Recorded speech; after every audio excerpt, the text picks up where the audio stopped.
Hello दोस्तों, आप सभी को वेलकम है आपके अपने यूट्यूब चैनल आरआर स्टडी। दोस्तों, आज हम लोग रेलवे ग्रेड डी के होने वाला एग्जाम को लेकर कुछ महत्वपूर्ण जिस प्रश्न देखने जा रहे हैं। दोस्तों, जो पिछले बार के रेलवे ग्रेड डी के एग्जाम है, हर एक शिफ्ट में पूछा गया प्रश्न है। दोस्तों, अगर जो आप इस लेक्चर को शुरू से लास्ट देखते हैं तो इस बार के भी होने वाला रेलवे के ग्रुप डी के एग्जाम में 2 से 3 प्रश्न देखने को मिल जाएगा। दोस्तों, तो उम्मीद है कि आप लोग शुरू से लास्ट जरूर देखिएगा। और हाँ दोस्तों, जो आप लोग इस चैनल पर नए हैं तो प्लीज़ चैनल को सब्सक्राइब करना भूलें, क्योंकि बहुत ही मेहनत से जो है ना ऐसा कंटेंट लाते रहते हैं दोस्तों आप लोग के लिए। तो चलिए वीडियो को स्टार्ट करते हैं दोस्तों। तो अगर पहला प्रश्न हो जाएगा दोस्तों, टेलेक्स टेलेक्स टेलेक्स किसका संक्षिप्त रूप है दोस्तों? तो टेलेक्स जो है ना टेली प्रिंटर एक्सचेंज का संक्षिप्त रूप है दोस्तों। टेलेक्स किसका संक्षिप्त रूप था? तो टेली प्रिंटर एक्सचेंज का संक्षिप्त रूप है टेलेक्स। अब अगला प्रश्न हो जाएगा, हेनरी बैक्यूरेल किसकी खोज से संबंधित है दोस्तों? तो हेनरी बैक्यूरेल जो है ना, हेनरी बैक्यूरेल रेडियोधर्मिता का खोज किया था दोस्तों। रेडियोधर्मिता की खोज किसने किया था? तो हेनरी बैक्यूरेल ने। अब अगला प्रश्न हो जाएगा दोस्तों, डॉक्टर ध्रुव ज्योति घोष किससे संबंधित है दोस्तों?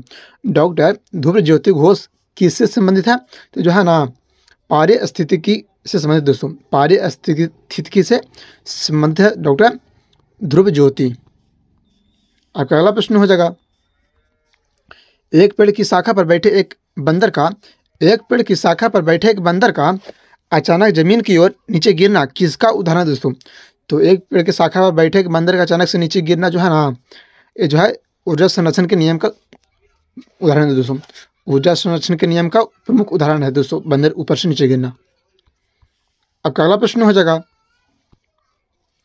1940 के दशक में कुछ महानतम वैज्ञानिक यूरेनियम को परिष्कृत करने और परमाणु बम के निर्माण के लिए एकत्र हुई।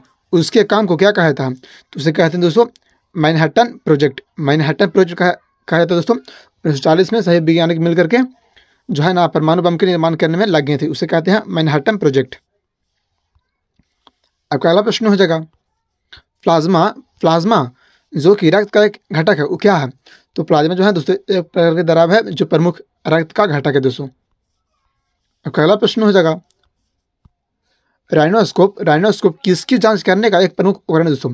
तो राइनोस्कोप जो है ना, राइनोस्कोप नाक को प्रमुख रूप से जांच करने का एक प्रमुख उपकरण दोस्तों, राइनोस्कोप। अब अगला प्रश्न हो जाएगा, लिनक्स किसका एक उदाहरण दोस्तों? तो लिनक्स जो है ना, लिनक्स एक प्रकार के ऑपरेटिंग सिस्टम का उदाहरण है दोस्तों। तो लिनक्स किसका उदाहरण है? तो ऑपरेटिंग सिस्टम का उदाहरण था, ओपी का। अब अगला प्रश्न हो जाएगा दोस्तों, कौन सा एसिड सिरके का प्राथमिक घटक है दोस्तों?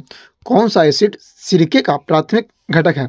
तो एसिटिक एसिड जो है ना, एसिटिक एसिड सिरके का प्राथमिक घटक है दोस्तों। अब अगला प्रश्न हो जाएगा, भारतीय वन्यजीव संस्थान स्थित कहाँ दोस्तों? तो भारतीय वन्यजीव संस्थान कहाँ स्थित है? तो जो है ना देहरादून में स्थित है दोस्तों। भारतीय वन्यजीव संस्थान देहरादून में स्थित है। अगला प्रश्न हो जाएगा, रेडो के लिए मानक विंडो कीबोर्ड का शॉर्टकट कुंजी संयोजन क्या है दोस्तों? रेडो के लिए मानक विंडो कीबोर्ड का शॉर्टकट कुंजी क्या है दोस्तों? तो है control plus shift plus Z. Control plus shift plus Z जो है ना रेडो के प्रमुख शॉर्टकट की है, या तो कंट्रोल प्लस जेड करिएगा ना दोस्तों, तो रेडो का प्रमुख शॉर्टकट की है। अब अगला प्रश्न हो जाएगा, विश्व पर्यावरण दिवस 2016 की थीम थी क्या थी दोस्तों? विश्व पर्यावरण दिवस 2016 की क्या थीम थी? तो वहाँ पर थी दोस्तों वन्य जीवों की अवैध व्यापार के पूर्ण असहिष्णुता के लिए। वन्य जीवों के जो था ना प्रमुख बात विचार था दोस्तों, अवैध व्यापार के लिए जो है ना पूर्ण रोक लगाना दोस्तों। प्रश्न हो जाएगा, भारत में कपास की फसल मुख्य रूप से किसमें उगाई जाती है? तो भारत में जो है ना कपास की फसल मुख्य रूप से काली मिट्टी में उगाई जाती है दोस्तों। अब अगला प्रश्न हो जाएगा, कृत्रिम परिवेशी निषेचन जिसे बोलते हैं दोस्तों इन विट्रो फर्टिलाइजेशन तकनीकी खोज के लिए 2010 में शरीर क्रिया वैज्ञानिक को नोबेल पुरस्कार से सम्मानित किया गया दोस्तों। तो रॉबर्ट एडवर्ड्स को 2010 के ईस्वी में शरीर विज्ञान की नोबेल पुरस्कार से सम्मानित किया गया था दोस्तों, कृत्रिम परिवेश निषेचन के लिए।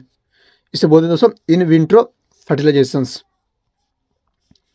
आपका अगला प्रश्न हो जाएगा, पर्यावरण के लिए जागरूकता और कार्य कार्य कार्यान्वयन को प्रोत्साहित करने के लिए सिंगापुर में प्रति वर्ष चलाया जाने वाला राष्ट्रव्यापी अभियान क्या है दोस्तों? तो उसे कहते हैं eco diction day. Eco diction day कहते हैं दोस्तों पर्यावरण के लिए जागरूकता एवं कार्यान्वयन प्रोत्साहन के लिए चलाया गया राष्ट्रव्यापी अभियान को।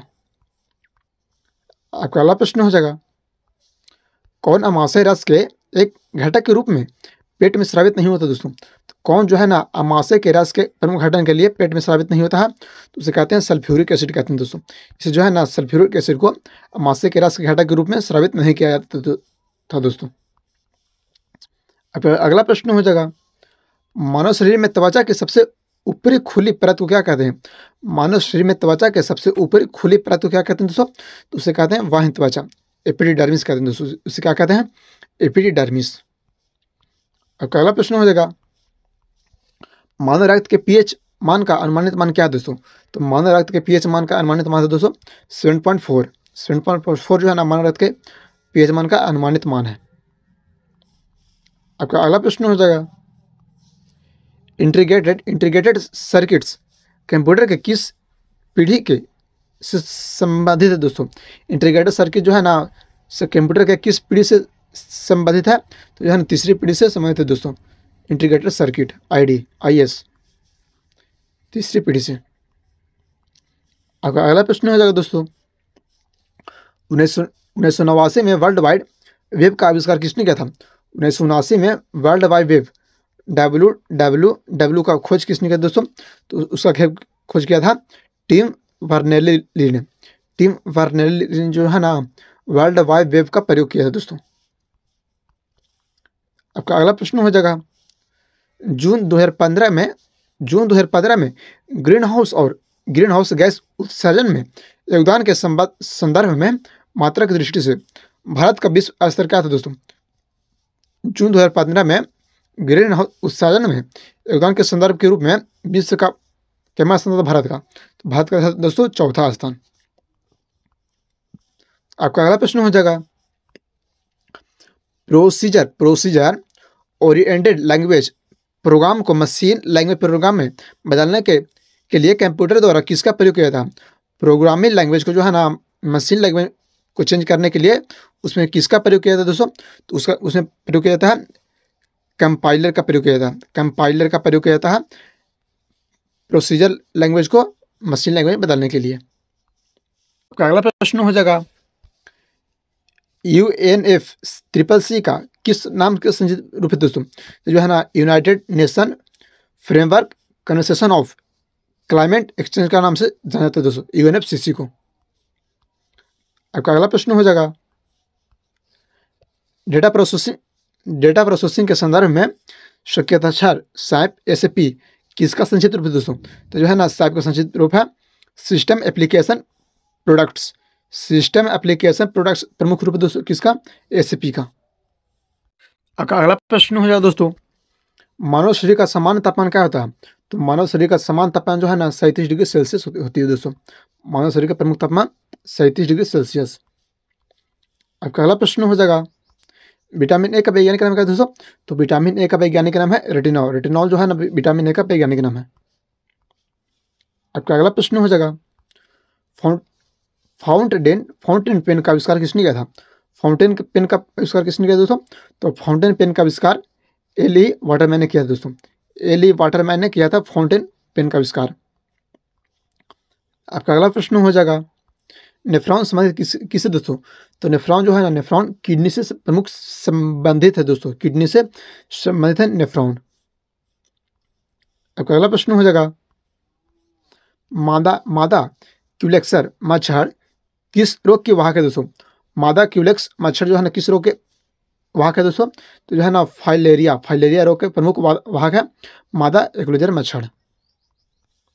आपका अगला प्रश्न हो जाएगा, इन्फ्लुएंजा रोग किसका होता है दोस्तों? तो इन्फ्लुएंजा रोग जो है ना विषाणु से होता है दोस्तों। विषाणु से होता है इन्फ्लुएंजा रोग। आपका अगला प्रश्न हो जाएगा, लाल ग्रह के नाम से किसे जाना जाता है? तो लाल ग्रह के नाम से जो है ना मंगल ग्रह को जानते हैं दोस्तों। लाल ग्रह के नाम से मंगल ग्रह को जाना जाता है। आपका अगला प्रश्न हो जाएगा, साधारण नमक का रासायनिक सूत्र क्या है दोस्तों? तो साधारण नमक का रासायनिक सूत्र है NaCl, सोडियम क्लोराइड जो है ना साधारण नमक का रासायनिक सूत्र है दोस्तों। और हाँ दोस्तों, एक बात और बताना चाहते हैं, अगर जो इस चैनल पर नया है तो प्लीज़ चैनल को सब्सक्राइब करना ना भूलें, क्योंकि बहुत मेहनत लगता है दोस्तों ऐसे ऐसे कंटेंट को लाने एवं वीडियो बनाने में दोस्तों। तो चलिए, वीडियो देखने के लिए थैंक यू, धन्यवाद।